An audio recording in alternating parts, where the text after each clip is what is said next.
Welcome to the Politics of Everything. I'm Amber Daines, your host and podcast producer. This is a half hour of power, a podcast dropping every week where I unpack the politics of everything, from money to motherhood, nutrition to narcissism, startups to secularism, the environment, quality, and much, much more. Our guests are seasoned in the field or topic of their choice, even if you've not heard of them yet. This is a non-partisan show.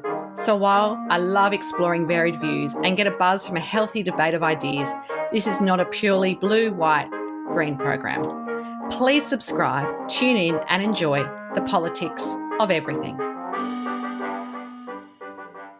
Challenging behaviours are something many parents and educators face in engaging with their kids and with teens in general, but sometimes it's more than this. Enter my guest, Dave Jereb, who is a distinguished paediatric occupational therapist with over 20 years of experience. He's also the co-founder of Move About Therapy Services. His vision centres on creating a world where all children have meaningful lives and are valued within their communities. Alongside his wife, Kathy, also an OT, Dave developed Move About activity cards and innovative workshops like a dynamic approach to regulation and behaviour and connecting with kids with ASD. Dave has contributed to various podcasts and he can be found on the Move About YouTube channel, sharing his insights and innovative ideas in occupational therapy and supporting children with challenging behaviours.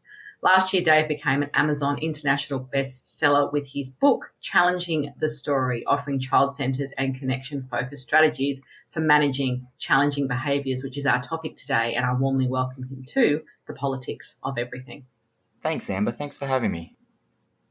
Podcasting remotely can be challenging, but it doesn't have to be. Since day one of the Politics of Everything, I have relied on Zencastr's all-in-one solution to make the process quick and painless, the way it should be for those of us who just love great content and want to get our ideas out into the world.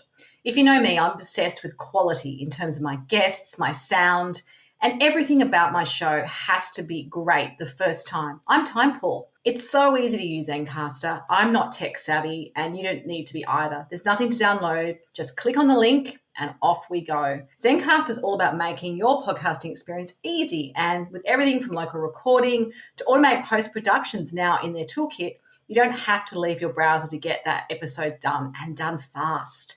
I have a special offer for you, and hopefully you can experience what I have with Zencastr. Go to zencastr.com/pricing and use my VIP code, the Politics of Everything, all lowercase and one word, to get 30% off your first 3 months of Zencastr Professional. How good is that? I want you to have the same easy experiences I do for all my podcasting and content needs. It's time to share your story. No problem. Okay, young Dave, what did you want to do when you were a lot younger? And can you connect the dots for us of how you got to where you are today? Yeah, I can. Look, I grew up in a really caring family, as in like we were all in caring professions. So I had lots of teachers, school principals, librarians, and a lot of people working in allied health and disability fields, so social workers and occupational therapists. My sister was an occupational therapist, and we all went through Barnardo's Australia doing disability support work when we were teenagers. It was almost like a rite of passage for all my cousins. And there was one time I was 14 and my mum wanted me to try it out. And so she paid me $20 to volunteer for the day. And I always say, I don't know if it counts as volunteering if you're paid, but it was below minimum wage. And I loved it. Yeah. The kids were amazing. It was really fun. And I do remember, and this is, I wouldn't have noticed it then, but I can think back to this moment with this one kid. We'll call him Jereb. And Jereb, now I know he was clearly autistic, and he was never with the other kids, and he would pace outside and rock his way around the courtyard. Hated being inside. If he had to be inside, like on a rainy day, he'd just cover his ears and moan a little bit uncomfortably and rock the perimeter. But mostly we were at that stage, there wasn't a lot of rain in Western Sydney, and so he would just rock his way around the perimeter and keep to himself. And I remember as a 14-year-old being really intrigued and walking up to him and handing him a basketball, and he just dropped it and walked off. And I thought, well, what's going on here? All the other kids love me. I'm like this celebrity as a young adult male that would wrestle and rumble and play basketball and do these things, and he just dropped the ball and walked off. So I handed it to him again. And he actually looked at me briefly like, are you crazy? And then he threw it to the side. And I was like, what is going on here? And so I went and got it one more time. and I put it in his hand, and I got the same look, and he threw it to the side, but I was ready like a goalkeeper. And I reached out and caught it and put it back in his hand, and I got this little smirk in the corner of his mouth, and you could just see the gleam in his eyes for that second. And then he threw it again, and there were some giggles, and we got about a minute or two of play, and I was hooked. I didn't know it then again, but now I can look back and say that was really the start of me wanting to work with kids, to want to support kids that have trouble engaging and relating to others, and really that connection and engagement was what I was going to be working in. And I volunteered for another year, and then I got a paid role, and then I continued to work in disability support work until I studied OT and became an OT. But yeah, it almost was It does my feel like destiny that as a sort of Jereb. like, it's like written in the star stuff. Often you get people that they have a few ideas of what they want to do and they end up somewhere completely different. But for you, obviously, it was a bit of a calling, if you like, and it sounds like you found your niche. I think so. So how do you describe this idea of challenging behaviours? Is there kind of, I guess, some sort of definition which you like to use, and maybe a couple of examples for people? Yeah, sure. And, I have to be honest and say it's a bit contentious. So it is in the title of my book, but in these days we're looking a lot at language and what you can say and what you can't say. And some people are saying, should we use behaviours of concern instead of challenging behaviours, and are there judgments? And honestly, I don't mind challenging behaviours. And one thing I'm trying to do is reclaim the word behaviour.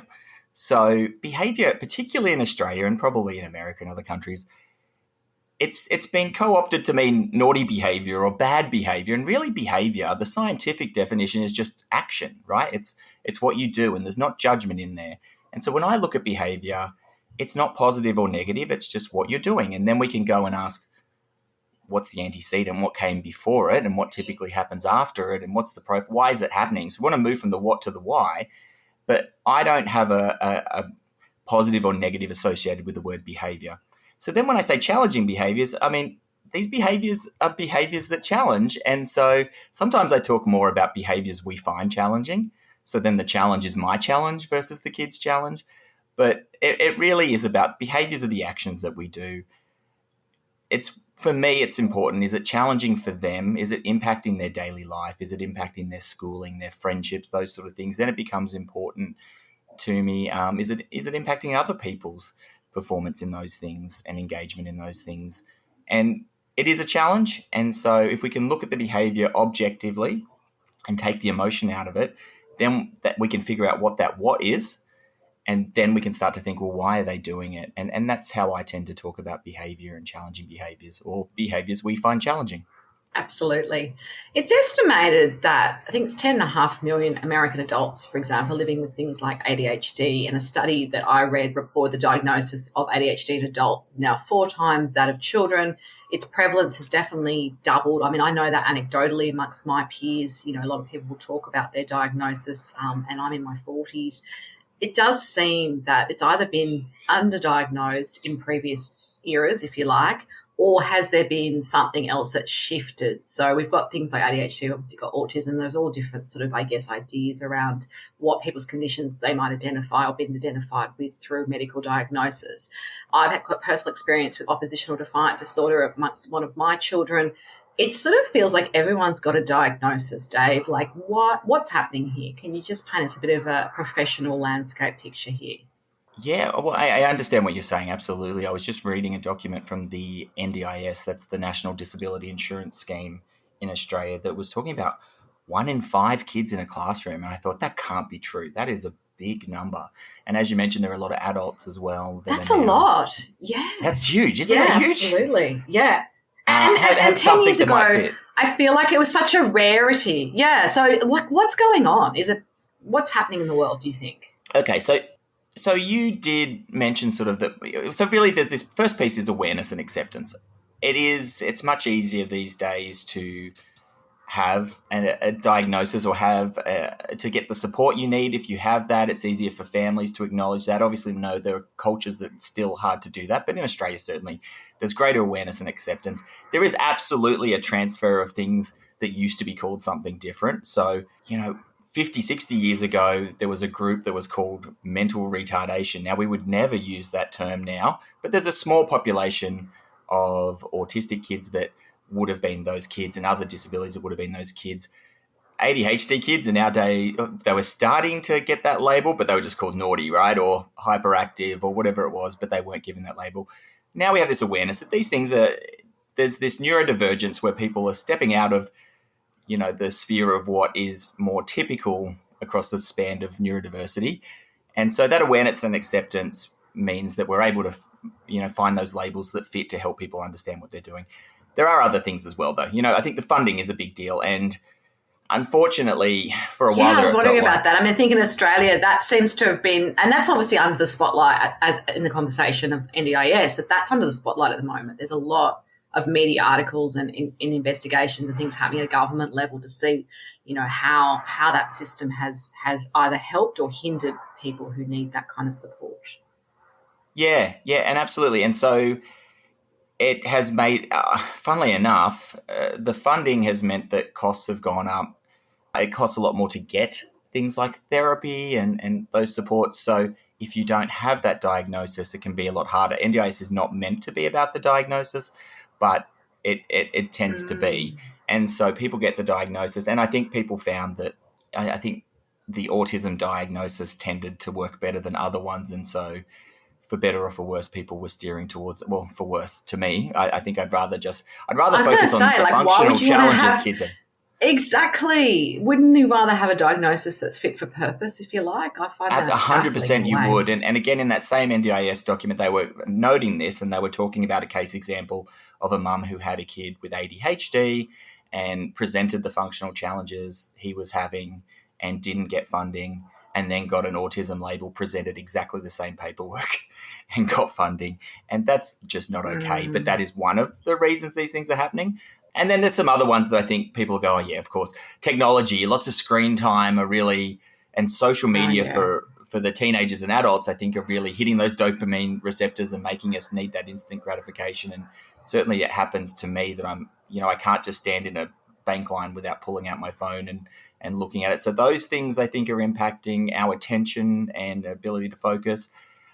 Also, we're just in an always on kind of mode now, because whether it's email, there was just that new law in Australia where employers are allowed to ignore, which I think, the right to disconnect. Yeah, which is so weird because I know in France they've had that for 20 years before smartphones were even that common. Like, your boss wasn't allowed to call you, and I love that. There's something to be said for that. Yeah, I think so too. And so I think that always on, but it's taken us a long time. Is a big deal. Nutrition is a big deal, and there's probably things in the environment. Yeah. That's not really my expertise, but I do know nutrition matters. And also, I guess the big one for me as an occupational therapist is what we call occupational fit. And school is just not a fit for everyone, particularly certain profiles. And I guess this idea of a disorder is when it's impacting your daily life. And so you do wonder, if you had a different schooling system for kids with, say, ADHD, whether they would need to have the D part of it. I sometimes, my team assures me that if I went for a diagnosis, it would be ADHD and I would get it. But I just say I'm ADH, I don't need the D at the moment because I'm functioning okay, because I've been able to control my world in a way that it's a superpower. It's not interrupting it. But for kids who have to sit in a classroom doing more rote learning kind of things and not using what's meaningful, and really, you and I are both entrepreneurs. At school, it's not fit for some of the entrepreneurs. I'm sure I have a little bit of ADHD in there. Yeah. I mean, I've never been formally diagnosed, and it's one of those things, but I have thought, I was a journalist for many years. It was like deadlines, but I could do hyperfocus. I could do a 1,000-word story and doing 3 interviews all within 1 hour, and I could do it.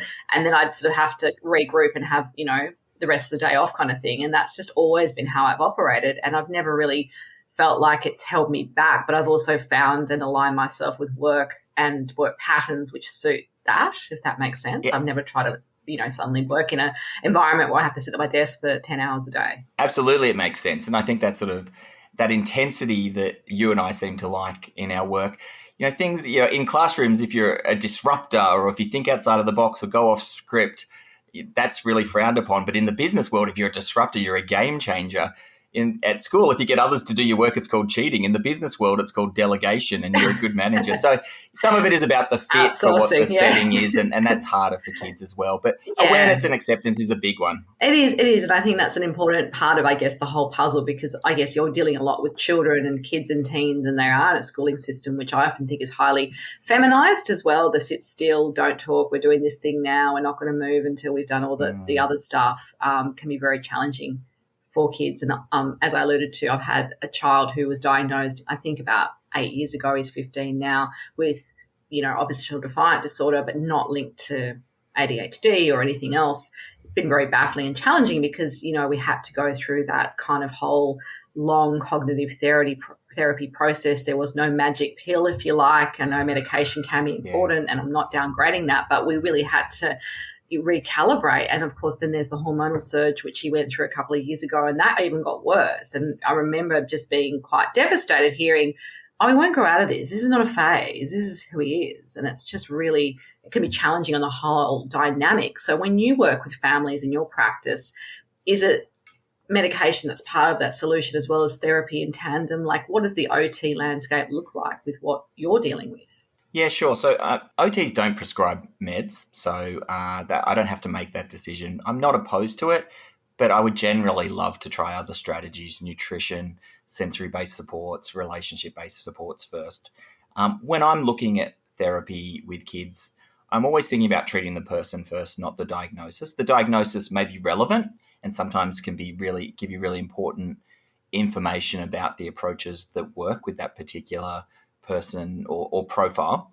But really for me, it's about supporting the person in the environments that they need to live in the occupations that they do. And so it's not that we're going to send your kid off to work, but occupations are what occupies your time, your daily life. So for me, it's about a mismatch, like I spoke about before, with the classroom or with certain social settings, or where is the breakdown happening? And there are aspects of person, environment, occupation, person, environment, that activity of daily living. And we can tweak all three of those. And the quickest way is to be able to change the environment or the activity that they're doing to be more supportive and a better match for what their needs are, maybe more meaningful, more interesting.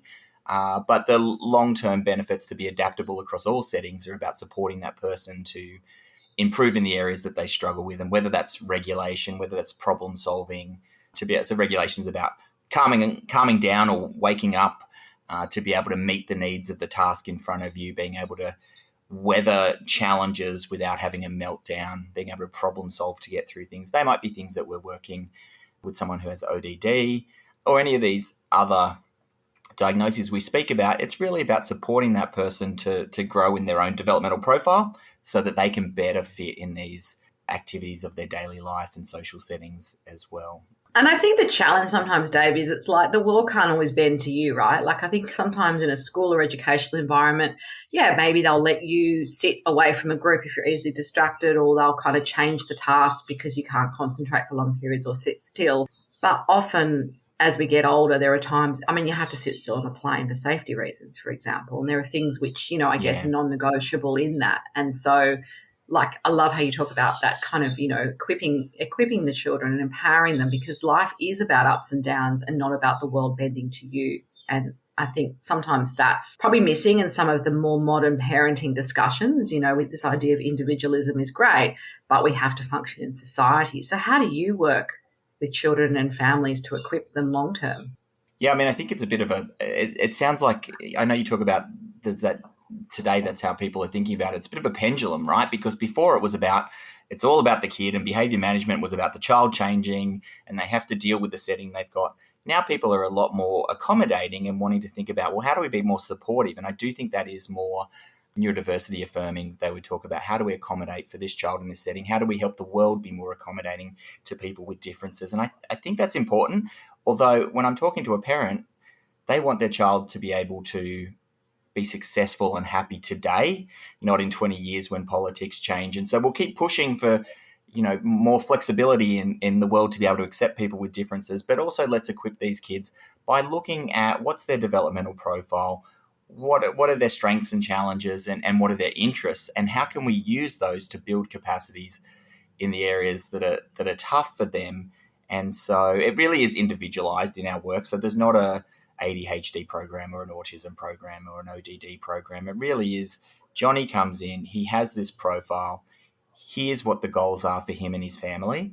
And let's look at what part of his developmental profile is interrupting that, what part of the setting is interrupting that, and can we get some quick fixes by changing things, but how do we help him be able to tune into his body, or her tune into her body, to work out, I'm now at 70% on the thermometer. Here are some strategies I can use before I get to 100% and flip my lid and have a meltdown. And so we can build those capacities, but we need to do it with support. I guess one of the big things is people are often asking for self-regulation as a goal.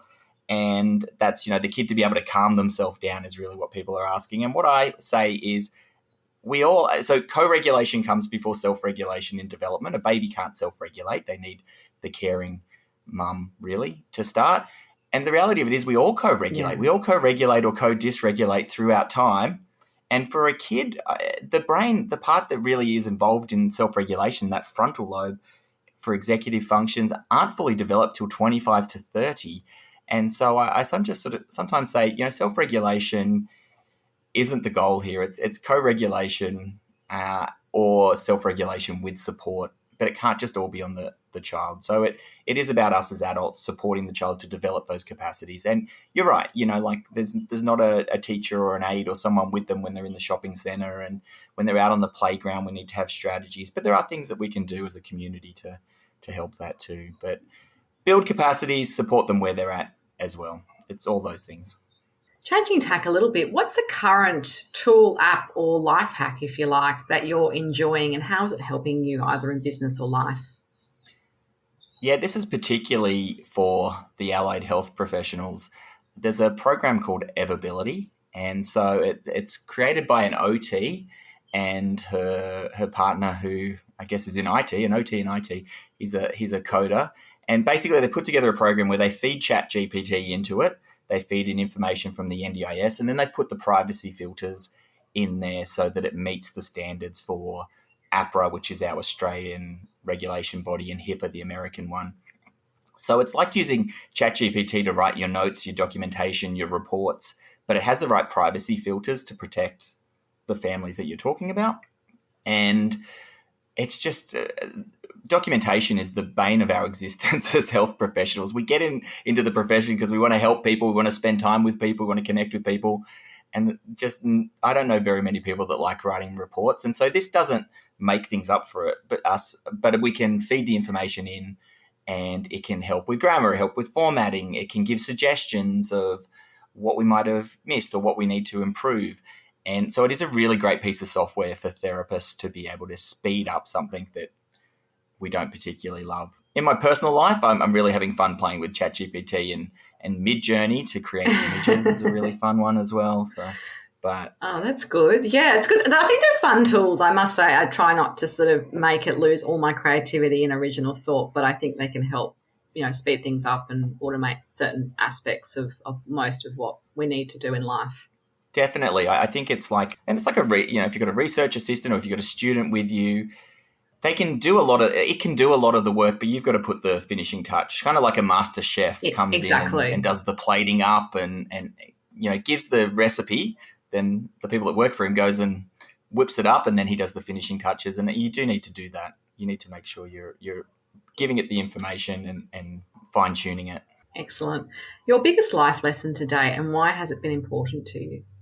Yeah, I think you probably will see it through some of the things we talked about, but connection is the key, and relationships, everything. I've been in business as an occupational therapist for over 16 years. We've had Move About, and I think even in the most businessy of businesses where people are turning cogs and cranks, relationships are still so important. And so I think this idea of it's just business is rubbish. It's all, when we're dealing with people, it's all relationship, and connection is the most important. And we hold that as a value at Move About, where connection driven is one of our core values, and it's certainly a core value for me. Absolutely. How do you define your own version of success? I would say that my version of success is really about living a life of purpose that's in alignment with my vision and values. Vision is so important. I think of Viktor Frankl said, "Those who have a why can bear almost any how." And, I just want to make sure I'm making an impact with kids and families. And if I finish my life and know I've given my all and acted with integrity, that I'm responsible for my wins and responsible for my failures, but that I've been able to learn from them and fall forward and keep on striving to, it sounds a bit cheesy, but to make the world a better place. But to make the world a better place for kids and families is really what I'm passionate about. And if I've done that by the time I finish, I think that's pretty successful. I feel pretty proud of where I'm at already, so I'm hopeful that will continue. That's a good place to be. Just a final takeaway message for us today on the politics of challenging behaviours. Yeah, I think for me, the final takeaway would be that we need to really look at behaviour objectively, not subjectively. And so we want to take our emotion out of it and say, look, this is just the action. And once we do that, we can say, that's the what. Now let's figure out the why. And so if we're trying to squish a behaviour, we're squishing the what, that tends to not work. That tends to backfire. It doesn't feel good.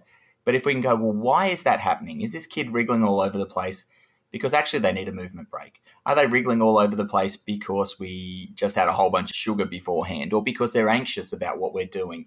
You know, if we can move from the what to the why, then we can put in strategies so that that child doesn't need to use that behaviour that we're finding challenging. And on top of that, I would say connection is the key, as I just said. You know, we want to raise caring and compassionate humans. We want to start with connection. When we connect with a child, actually with anyone, it lights up the neurons of connection, really get the brain in a space for engaging with others, but also for learning. And so if we can start with relationships, start with connection, and know that child's doing the best they can with the package they have, and then move from what to why with behaviour, I think we'll be well placed to be able to support those kids to be successful and happy in the world. Thank you so much. And of course, if you do want to connect further with Dave, there are some details on the show notes. Until next time, take care. Thanks so much for listening today. If you've enjoyed the politics of everything, I thrive on your feedback. So please add a short review and share the podcast with your network through Apple, Spotify, and all the usual suspects. I'm always on the hunt for new and diverse guests, so if you or someone you know has a fresh idea you're busting to get out there, please email me at amber@amberdanes.com and my crew will get back to you very soon.